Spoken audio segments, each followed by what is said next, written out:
আসসালামু আলাইকুম ওরহমতুল্লাহি ওবরাকাতুহ। মিশকাত শরীফের একখানা হাদিস আমি আপনাদের সামনে বর্ণনা করছি।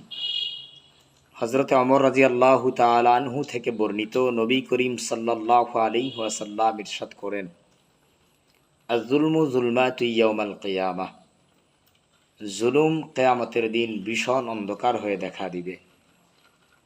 বর্তমান সময়ে প্রত্যেকটা গ্রাম মহল্লা পাড়ায়, প্রত্যেকটা অঞ্চল ভিত্তিক সব জায়গায় কেমন জানি জুলুমের একটা গান উঠে গেছে।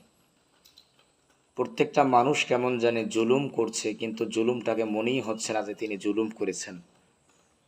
এজন্য আমরা আল্লাহ পাক রব্বুল আলামিনের কাছে পানাহ চাব, আল্লাহ পাক যাতে করে আমাদের দ্বারা কোনো জুলুম না করান এবং আমাদের নামগুলো যেন জালিমের খাতায় না ওঠেন, এবং এমন কোনো কাজ যাতে করে আমাদের দ্বারা না করান যার উছিলায় আমরা কিয়ামতের ময়দানে জালেমের অন্তর্ভুক্ত হটি।